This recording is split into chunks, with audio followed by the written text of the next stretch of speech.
Semua, di video kali ini saya akan membahas tentang aplikasi AI, Artificial Intelligence, atau kecerdasan buatan, kecerdasan artificial.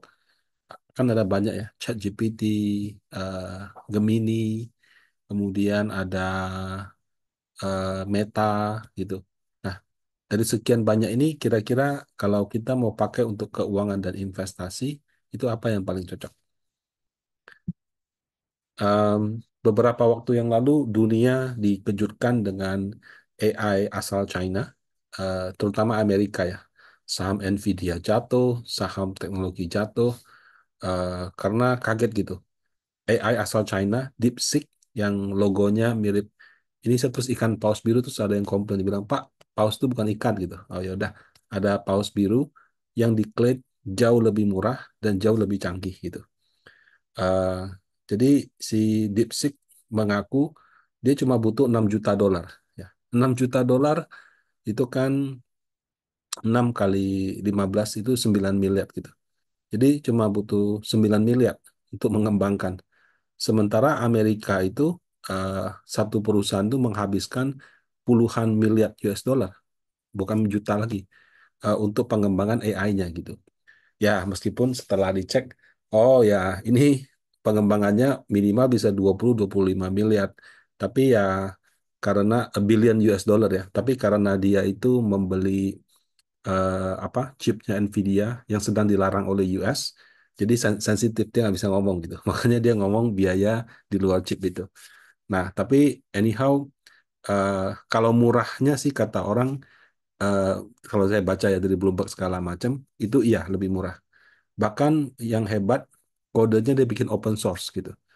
Jadi kalau misalnya perusahaan-perusahaan AI, dia punya source code, dia simpan. Kalau ini bahkan dia open source kan gitu. Nah, eh, itu ya tentang China ya. Apakah akan benar menjadi salah satu yang utama atau tidak? Ya, let's see gitu.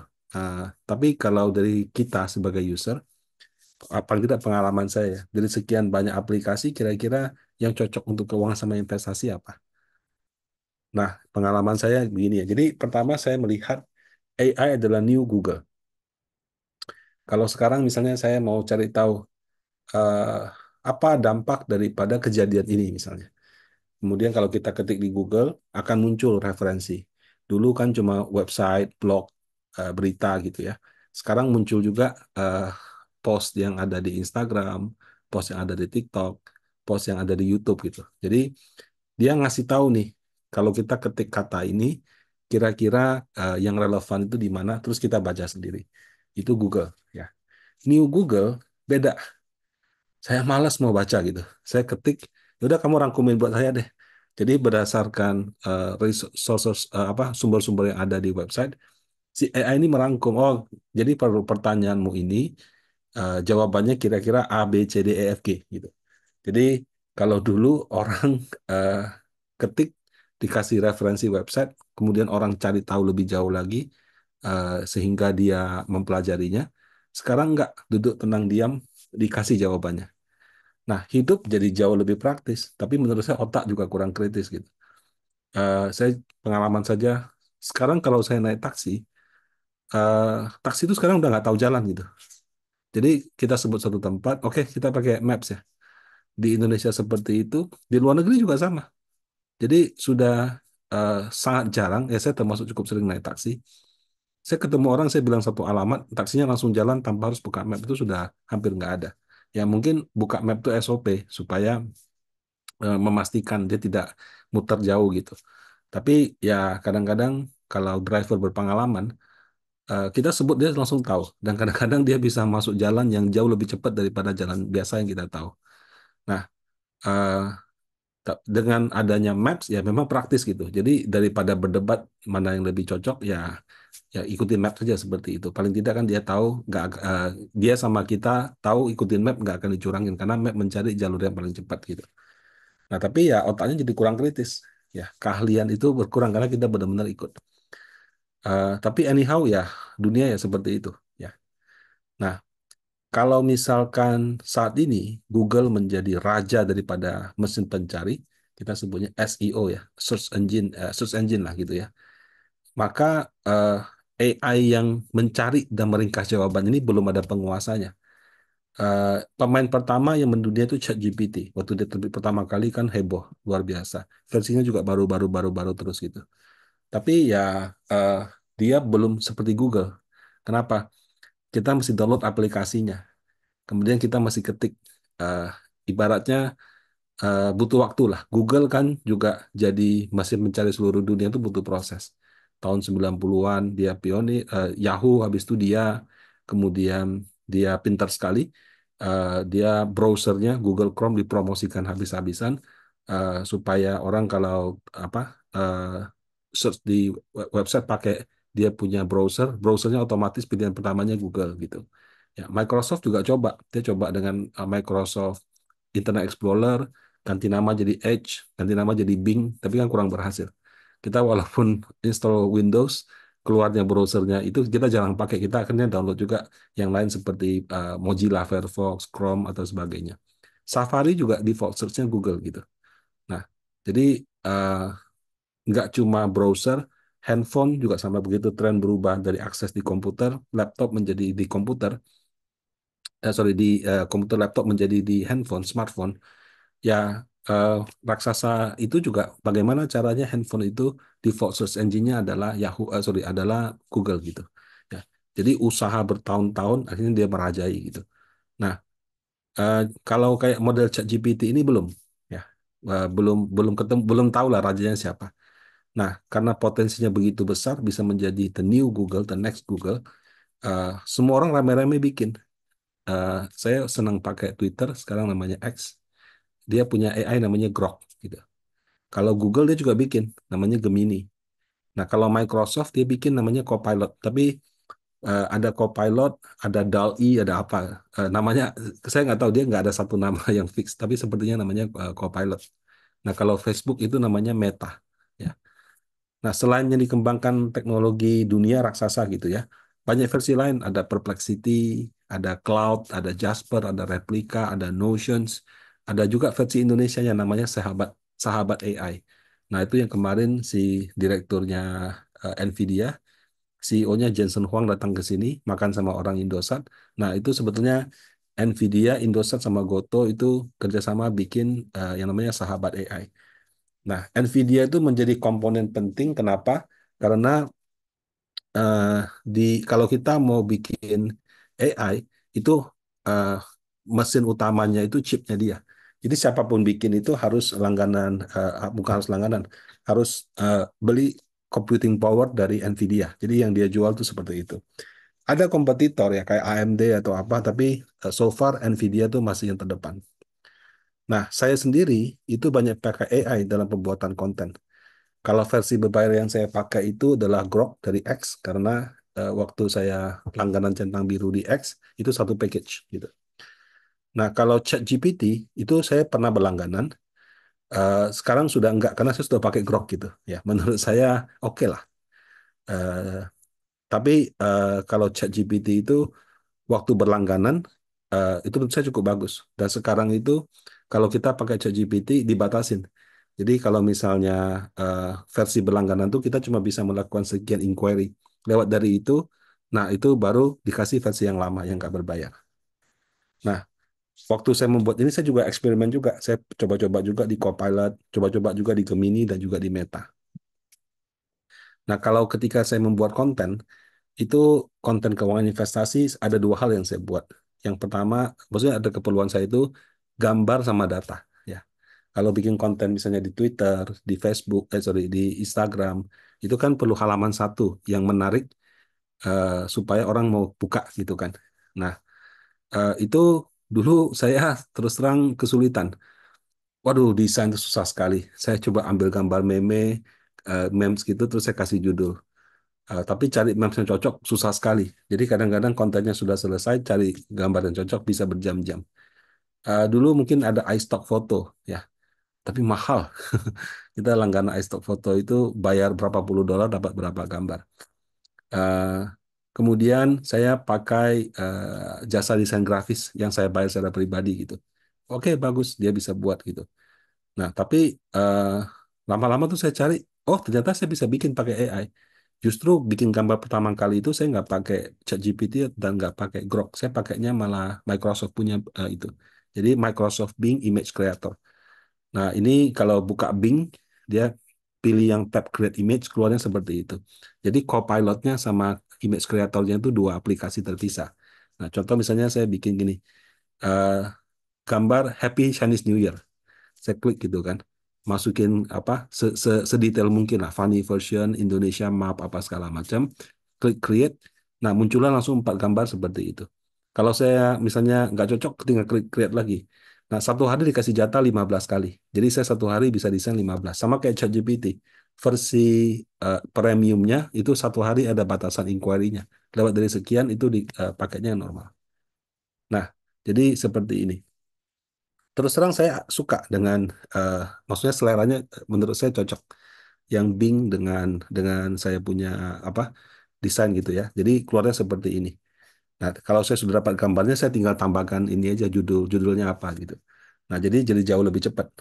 Nah, ini untuk yang Bing, untuk kalau mau bikin gambar ya. Jadi juga enak. Saya juga nggak ada masalah hak cipta. Kalau beli iStock foto mahal gitu ya. Udah gitu belum tentu gambarnya cocok. Nah, kalau kita pakai dari sini kan langsung jadi seperti itu. Cuma yang namanya AI ya nggak sempurna-sempurna sekali. Kadang-kadang tulisannya itu typo. Kayaknya sengaja dibikin typo. Kadang-kadang tangannya 2 jadi ada 4 gitu. Jadi pasti ada yang detail-detail kecil kalau diperhatikan ini bukan orang yang gambar gitu. Ya, tapi it's okay for me gitu. Nah, kalau gambar itu juga bisa dikeluarkan dari Grok ya, sama dari ChatGPT. Nah, kalau yang Grok ya, Grok ini Grok 2 tuh versi ya. Jadi ada Grok Grok 1, Grok 2. Kalau yang ChatGPT juga ada versi lama, versi apa, versi S. Jadi pokoknya versinya namanya banyak gitu. Nah, kalau di Grok ini contoh gambarnya seperti ini. Image woman sue order code ya kan saya suka bikin kasus hukum Singapura gitu. Nah, jadi saya bikin seperti ini, keluar gambarnya seperti ini. Jadi sama sama kayak apa? Sama kayak Bing dia sekali keluarkan 4. Nah, kalau ChatGPT dulu-dulu nggak bisa bikin gambar. Dia cuma kasih kamu code-nya, tapi sekarang udah bisa. Jadi ya berubah terus juga sih, berkembang terus. Jadi contoh saya masukkan kalimat seperti ini, keluarlah gambar ini. Nah, cuma kalau ChatGPT gambarnya satu, bukan 4. Terus kalau kamu misalnya nggak suka, kamu ketik lagi, dia akan bikin lagi gambar yang baru gitu. Nah, ini di Grok sama di ChatGPT. Kemudian di Meta ya, Meta WhatsApp. Nah, kalau Meta itu kita kalau buka percakapan WhatsApp di kanan bawah itu ada bola gitu. Nah, jadi saya buatkan gambar ya, seperti ini gitu. Nah, ini kalau dia keluarnya satu-satu sama seperti ChatGPT. Nah, bedanya kalau Meta ini nggak bayar kita. Jadi dia nggak ada versi premium atau versi biasa, cuma satu versi aja yang masih free. Sama kayak Bing dan nggak ada batasan gitu. Jadi dia kasih seperti ini. Tapi saya juga pernah coba berkali-kali, akhirnya keluar responnya bagaimana gitu. Tapi ya sejauh ini saya pakai sih baik-baik saja sih. Jadi Meta free dan dia nggak ada versi premium atau yang biasa. Nah, kalau yang sebelah kiri ini Gemini. Gemini itu AI buatan Google. Masih free juga gitu. Nah, kalau kita bikin gambarnya seperti ini. Ya. Jadi kalau kita lihat eh, gambarnya ya sesuai selera aja yang mana. Apakah yang model Bing, model ChatGPT, model Grok, model Gemini atau model Meta ya.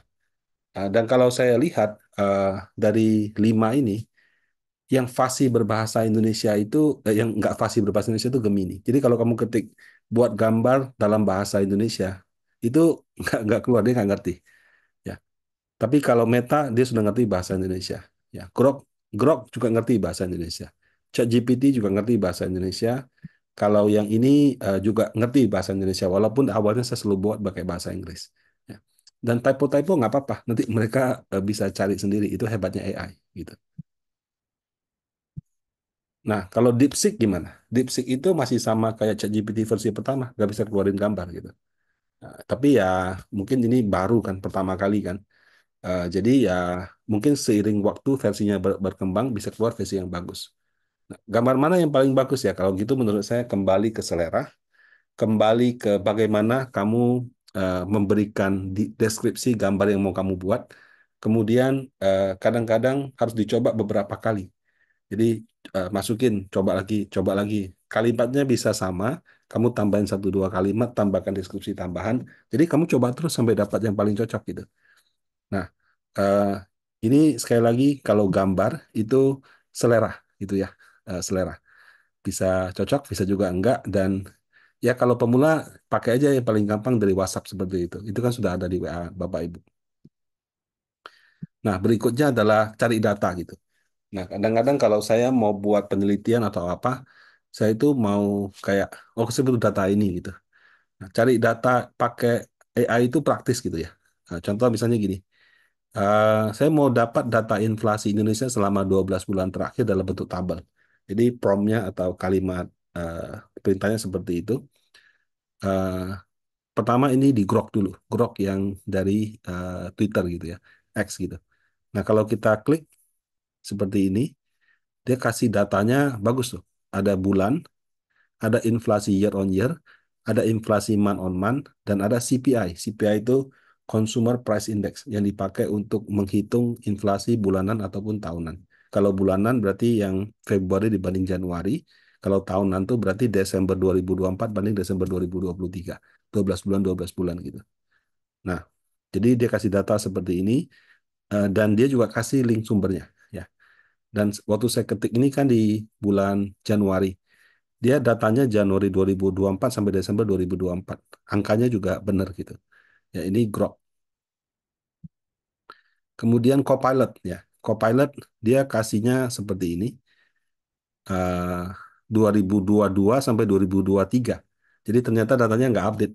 Jadi bukan kalau kan Grok dia kasih data sampai 2024. Kalau ini malah ngasih datanya cuma sampai September 2023. Berarti versioningnya itu masih menggunakan data sampai 2023. Nah, tapi nilai plusnya dia kasih analisis tambahan. Jadi analisis tren inflasi, faktor penyebab, dampak positif, pertimbangan ke depan. Nah, ini di Grok nggak ada. Ya, jadi selain ngasih data, dia juga ngasih semacam revisi atau data apa semacam review gitu. Ini di Copilot-nya Microsoft ya. Copilot saya supposed to be juga berbayar. Kenapa? Karena saya pakai Microsoft 365. Itu kan berbayar punya. Supposed to be ya. Itu. Nah, kemudian Gemini ya. Gemini yang punya Google. Nah, waktu saya ketik di data inflasi ini seperti ini, kemudian dia kasih data, ini sama kayak Grok, sampai dengan Desember 2024 bagus. Tapi nggak 12 bulan, cuma 1, 2, 3, 4, 5, 6, sorry, ini September, 5, 6, 7, 8, 9, 10, 10 bulan. Ini, sorry, ini ke kopinya 2 kali. Nah, jadi kalau yang ini saya lihat kok nggak 12 bulan, cuma 10 bulan. Rupanya dia ambil datanya dari website Bank Indonesia, dan kalau kita klik website Bank Indonesia, halaman pertama yang ada data inflasi itu cuma 10 data. Jadi dia cuma ngambil 10 data terakhir. Padahal kalau dia klik tab 2, itu ada data yang ke 11 dan sampai 20. Ya, tapi ya itulah ini Gemini ya. Datanya sudah 2024, kemudian dia kasih link data yang bisa diklik langsung. Sama sih di X juga begitu. Nah, kalau chat GPT gitu. Nah, chat GPT saya ketik data apa instruksi yang sama keluarnya seperti ini. Nah, kalau kita lihat Bapak Ibu, eh, pertama tahunnya nggak ada. Jadi nggak ada tulisannya tahun 2000 berapa. Udah gitu kalau angkanya kita lihat detail, 284, 284, 284, 284, 28. Ini pasti salah gitu. Nah, dari beberapa kali menggunakan chat GPT, minta data salah itu nggak kali pertama, sering loh. Ya. Jadi kadang-kadang saya lihat datanya, terus datanya saya grafikin, aneh kan? Kenapa bentuknya tidak tidak seperti yang saya perhatikan, ngikutin berita ya? Oh, pas saya cek lagi salah gitu. Dan salahnya nggak jelas, salahnya kenapa? Dan kadang-kadang saya habis itu saya marahin, gimana sih kamu? Atau mau pakai tit tit tit tit, sudah dimaki-maki, suruh bikinnya benar, nanti dia keluarkan data lagi baru benar gitu. Nah, dan marahinnya nggak cukup sekali kadang-kadang, harus berkali-kali. Jadi kita kasih datanya seperti ini. Kita marahin lagi. G lu. Nah, coba cek yang benar gitu. Nah, oh iya maaf Anda benar, terus dia kasih data yang benar. Tapi tetap di situ ada yang salah lagi. Kamu harus marahin lagi gitu. Nah, kadang-kadang marahinnya selain dimarahin kita juga bilang, bukankah data misalnya gini, data inflasi Desember itu Contoh yang benar 1,57. Kan data di ini 1,57, kamu 2,12 dari mana gitu. No, nanti baru dia perbaiki lagi. Ya, jadi karena sering kejadian, menurut saya data ChatGPT yang angka nggak bisa diandalkan. Harus kamu cek, kamu verifikasi. Ya. Nah, kemudian Meta ya. Ya, Meta itu sebetulnya banyak yang nggak ngeh kalau di WhatsApp itu sudah ada AI. Bentuknya bola di kanan bawah, kamu klik, kamu tanya apa aja bisa, dan masih free gitu. Eh, Kalau WhatsApp kan kita tidak berlangganan ya. Nah, saya kasih perintah yang sama, saya butuh data inflasi begini. Nah, dia bikin seperti ini. Desember, November. Nah, ini cuma sampai April. Jadi April, Mei, Juni, Juli, Agustus, September, Oktober, November, Desember. 9 bulan gitu. Nah, bulan Maretnya kosong, Februarinya kosong. I don't know why gitu. Tapi dia kasih data seperti ini. Ya karena ini kan chat ya. Walaupun saya ketik di komputer, tetap ini tampilan chat, bukan bukan chat GPT, bukan apa yang bentuknya sudah bagus. Jadi seperti ini. Tapi kalau ini kamu mau copy ke Excel, bisa diekspor dalam bentuk table sih. Nah, plusnya adalah datanya benar gitu. Ya. Dan dia juga kasih sumber datanya. Ini untuk yang chat GPT. Sorry, untuk yang AI di Meta ya. Sorry, di WhatsApp gitu. Nah, kemudian saya juga coba DeepSeek ya. DeepSeek yang China itu kan DeepSeek nggak bisa keluarkan gambar. Cari data bisa nggak? Nah, saya kasih perintah juga sama kan. Tolong berikan data inflasi 12 bulan terakhir. Dia kasih seperti ini dalam bentuk tabel. Tapi ya angkanya ini November 2022 sampai Oktober 2023. Nah, ini berarti sama dengan yang tadi. eh, Sama dengan eh, Gemini sudah update. Kalau Copilot ya. Copilot ini kan 2023. Nah, kalau Grok sudah 2024 karena berbayar, Gemini 2024 free, ChatGPT 2000 nggak tahu kapan dan datanya juga salah-salah. Kalau Meta 2024 ya. Kalau DeepSeek itu 2023. Jadi kalau dibilang canggih, eh, I don't know karena saya bukan programmer. Cuma kalau dibilang data itu obsolete, artinya datanya data lama. Saya nggak tahu ya apakah ada versi berbayar yang mungkin datanya lebih update. Tapi yang jelas percobaan di Januari 2025 keluar datanya 2023. Nah, saya bukan tech bros gitu ya. Kalau Bapak Ibu bilang large language model, LLM, chip H800, H1000, algoritma, neural, deep learning, segala macam kalimat tentang AI itu, I don't understand. Ya, saya cuma berpengalaman sebagai user. Kalau user itu satu maunya gampang, dua kalau untuk penelitian keuangan dan investasi angkanya harus benar gitu. Nah, kalau sudah gampang, angkanya benar, dan yang paling penting adalah sering digunakan. Ya, jadi yang namanya barang ya kalau mau terkenal ya harus banyak dipakai gitu.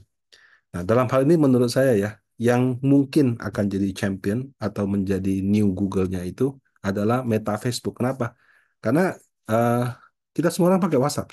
Ya, ya mungkin kecuali China ya, di ban gitu. Tapi mayoritas masyarakat itu menggunakan WhatsApp gitu. Kalau di Amerika mungkin kalau orang pakai iPhone, pakainya iPhone punya chat. Tapi kalau yang pengguna non iPhone, semuanya pakai WhatsApp gitu, walaupun ada opsi Telegram dan lain-lain. Nah, karena begitu banyak orang pakai WhatsApp, itu ya sudah menjadi aplikasi wajib gitu. Dan di dalam WhatsApp di sebelah kanan bawah ini ada tombol biru ini. Kalau kita klik langsung masuk ke AI-nya. Jadi dia satu bisa buat gambar, dua datanya up to date, ketiga gampang digunakan. Karena gampang orang akan sering pakai gitu. Jadi menurut saya yang akan berpotensi menjadi new Google itu adalah Meta Facebook gitu. Nah, cuma mungkin kelemahannya kalau tadi chat GPT kan bisa tampilkan dalam bentuk tabel. Kalau ini kan modelnya chat. Jadi nggak bisa kayak tabel cantik seperti hal yang lain. Ya tapi ini kan sambil waktu bisa diperbaiki gitu. Nah itu menurut saya ya berpotensi jadi number one-nya. Yang kedua adalah Gemini ya. Gemini punya Google. Ya. Sekarang kan king-nya Google. Kita mau search, search-nya di Google. Kita mau cari map, map-nya juga di Google. Walaupun ada Apple Map dan lain-lain gitu. Nah, jadi Google itu juga aware soal itu. Dan tentu saja dia kan sudah jadi raja search engine. Nggak mau dong dia punya tatah digantikan orang lain yang bahkan bukan search engine gitu. Nah, jadi kalau kita klik searching di Google, itu langsung ada evaluasi dari Gemini juga. Ya, jadi eh, kalau dulu kita ketik Google, keluarnya website. Sekarang kita klik Google, keluarnya website, tapi di atasnya itu ada hasil daripada Gemininya. Bahkan ini bisa dipilih, ada Gemini, ada empat lagi, ada tiga lagi, termasuk ChatGPT. Jadi dia sudah gabungkan AI-nya di search engine-nya. Ya, tapi mungkin orang nggak ngeh gitu, atau harus diklik show more, jadi orang tetap carinya website gitu. Ya, tapi ini menurut saya satu, datanya up to date, dua, eh, mudah digunakan karena kayak kita ketik Google aja, cuma mungkin promosinya nggak sekencang yang lain gitu.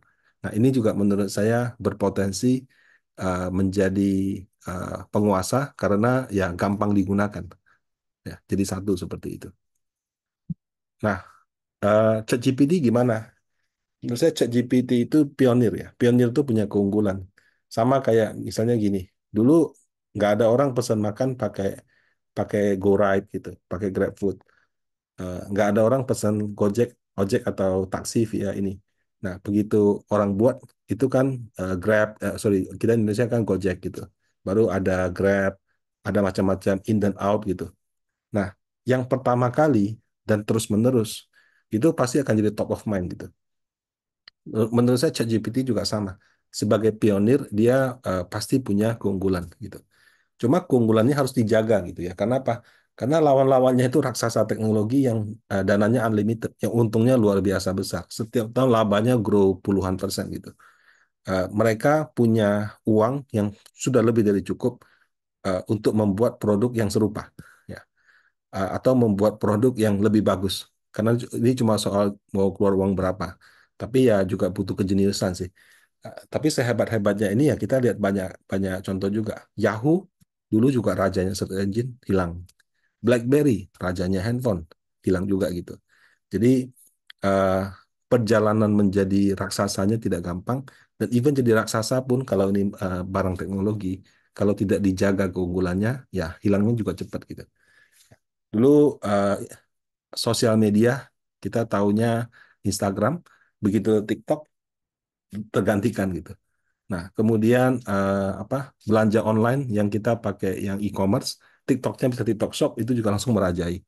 Jadi kalau yang teknologi itu memang persaingannya kalau orang bilang cutthroat, korok leher gitu.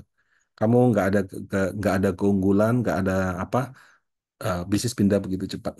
Ya. TikTok mau di-ban di Amerika sudah ada Xiao Hongsu, Little Red Book gitu. Nah, jadi perkembangannya cepat dan persaingannya sangat tinggi gitu. Jadi memang menjaga keunggulan itu ya sangat sulit. Nah, sayangnya saat ini belum ada data market share-nya gimana sih? Kalau Google mungkin kan sudah 90% plus-plus dia punya market share untuk search engine. Tapi kalau untuk AI belum ada datanya, jadi nggak tahu petanya seberapa besar gitu. Nah, kemudian penggunaan AI itu kan yang saya contohkan yang saya pakai. Sebetulnya sudah sangat canggih gitu. Kalau orang bilang hasil daripada medis dikasih, saya udah pernah coba. Hebat.